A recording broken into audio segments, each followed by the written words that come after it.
fact, spelling bee competitions have been happening in Arizona since December, and you have the chance to see one next week. Right now, I have Brandon Crowe. You are the assistant superintendent of Great Hearts Academies here with more. Zander also joins me. He is an expert speller, and we're going to be having a little spelling bee here in a second. But first, why don't you tell us a little bit about Great Hearts' annual spelling bee? Sure. So what we have is about 22 schools in the Phoenix area, and on the 22nd of January, all of our top winners from each school are going to come together for our District B down at 56th Street in Indian School and have a competition to see who goes on to the regional spelling bee. And so explain a little bit of the steps. So you have this one, then you have the regional, and then everybody's got their eye on the national bee, the script spelling bee in Washington, D.C. Right. In May. So yeah, each school, they have individual spelling bees that really start at the class level, and then individual school winners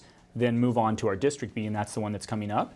And then you move on to a regional, eventually a state, and then on to the bee in DC. So what kind of prep goes into these events for the kids? Yeah, well, there's all sorts of things that Zander could probably tell you his path, but there's a lot of studying, memorizing, looking at the origins of words, and studying some more, really. Zander was even telling me earlier today how he does it. Zander, thank you so much for being here. I'm super excited. I'll be judging the event next week, so if you can give me a little treat or something, and I'll be on your side. I'm just kidding.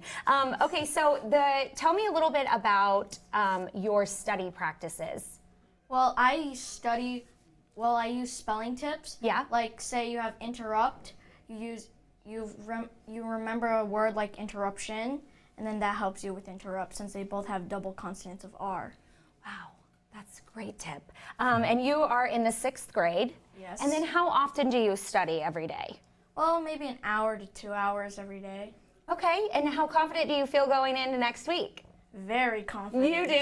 Okay, well, let's see. We're going to go ahead and have our own little spelling bee. Let's do it. Do I have to go first? What do you think? Should Yeah, I go first? probably. Okay. All right, so I'll give you the word and you'll try it. Okay, I'm going to Zander try. All right, so the first word is flambeau. Oh, gosh. F-L-A-M-B-E-A-U. That's right. Yeah, Oh, Wow. it is? There you go. Wow! Oh, my gosh, that's good. great. All right, Zander, we'll have you do the next one. What about beryllium? Beryllium.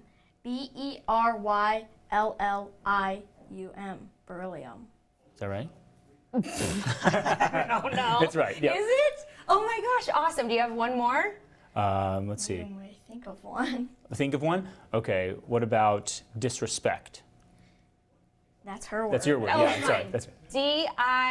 D-I-S-R-E. Is there a hyphen? No. Stop. D-I-S-R-E-S-P-E-C-T? Is that right? Yep, that's right. Way to go. I have one for you. Supercalifragilisticexpialidocious. Okay. I'm just kidding. That was so much fun. So tell us again where we can catch the spelling bee next week. Sure, so January 22nd, 5 p.m. at our Veritas campus, which is at 56th Street in Indian School. It's also on the Great Hearts Facebook page. Awesome. And then we'll have more information at ArizonaDailyMix.com. Thank you guys so much for joining us. Good luck. I will see you next week. That was fun.